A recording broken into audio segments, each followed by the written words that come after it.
Hello, everyone. Very good morning, evening, afternoon, night, wherever you are. Hope you are enjoying the terrific World Congress that World Federation Neurology team is offering to you from your desktop, laptop, iPod, iPad, whatever the device that you are using.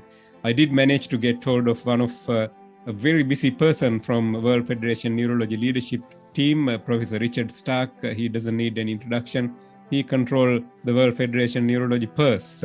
He's basically making sure that we are supported with the activities that helps you to deliver quality neurology to you all. Professor Stark, very good afternoon to you. How are you today? Good, thank you, Tissa. Great to see you. Professor Stark, tell us what's in store for you today. I know that you are very busy traveling virtually from this workshop to that workshop and a multitude of meetings also, I am sure.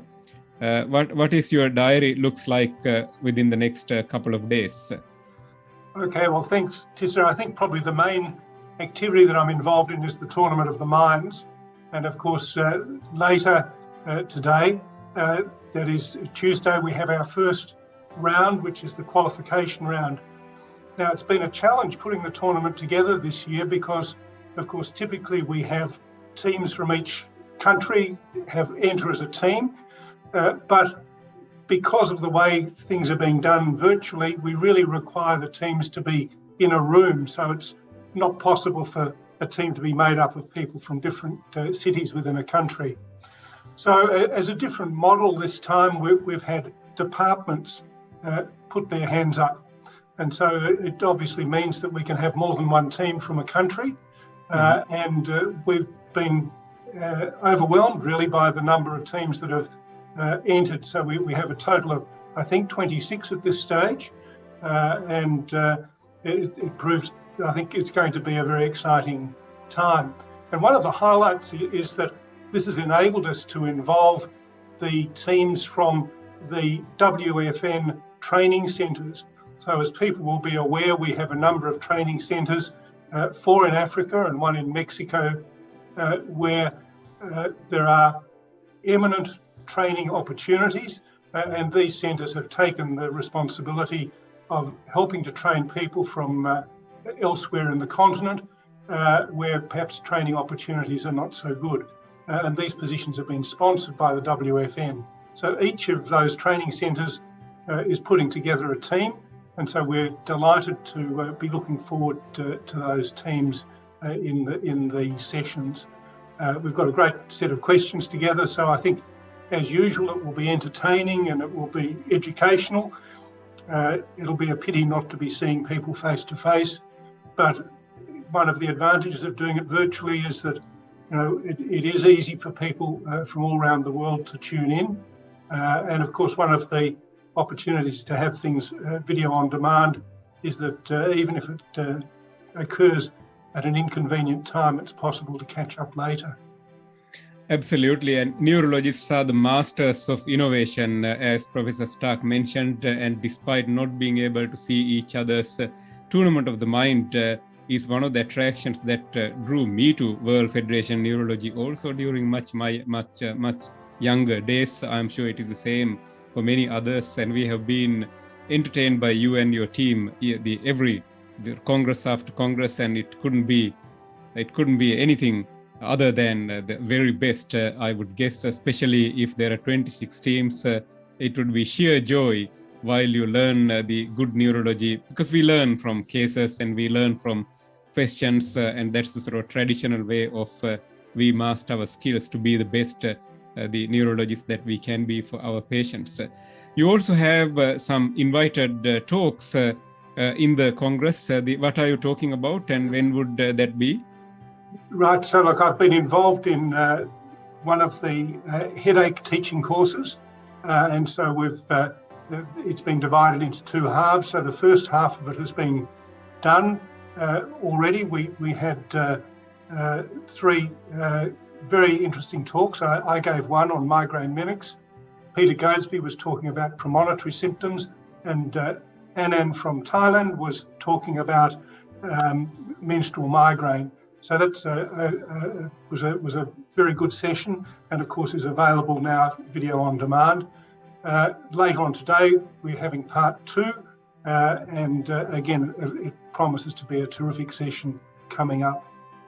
There are 3 terrific speakers that you mentioned, you, Professor Godsby, and Professor Anand. They are real gems in headache medicine worldwide, and I believe the Professor Anand won Wolf Award a few years back for his work in medication overuse headache.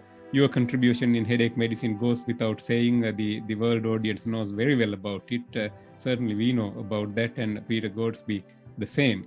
So we should remind viewers that on-demand section, they can access the talks that you have given before, and for the second half, they can join in later on. Is there a live Q&A section also, Professor Stark, in the second session if they log in on time? Yes, there is indeed. And indeed, we had a lively Q&A session for the first half of the meeting. I think the smart thing about this virtual life is somehow we have to make it more non-virtual as much as possible. So the live sessions and this sort of videos that we are trying to produce as best as we can are there to entertain our participants so that they feel they're not alone and we are in this together. Correct. So if I can put in a plug too, the other session that I'm involved in later on today is that we have some unusual cases from the tournament committee. So 3 of the tournament committee members are putting forward cases that are educational, just as really as a brief case presentation, but really to highlight a point.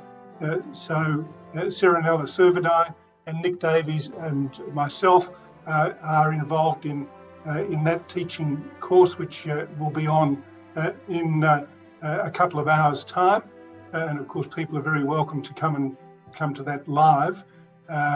But again, if people miss it, it will be available video on demand.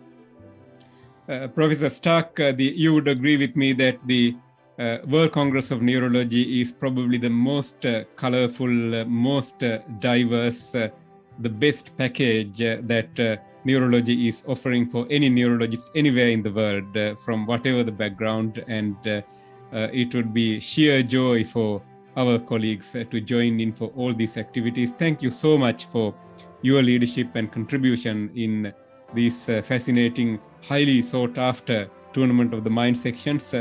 Lastly, I'll come back to you for a long the chat about your contribution being the treasurer from 2015, continuing your ideas on the how it had been and how you would see us as a group progressing to the future, despite the unprecedented challenges that we all face wherever we are. We both sitting in a lockdown city.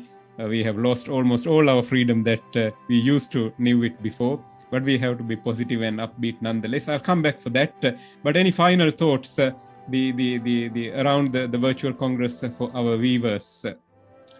Oh, look, I'm sure that everyone else has discovered this as well, that, it's so disappointing not to be seeing people face to face, but there are advantages about a virtual congress. I mean, particularly something like the World Federation, where there are good sessions on, often simultaneously. So if one is there live, you can only be at one thing at a time. With the virtual congress, it's possible to see talks that have been given simultaneously and scheduled in that way. So I think, we can really see the things that interest us and get even more out of the conference than we usually can. Thank you very much, Professor Stark. Stay well and stay safe. I look forward to catching up with you virtually, either at tournament or one of those other sessions. Take care, stay safe and stay well. Thanks, Tissa.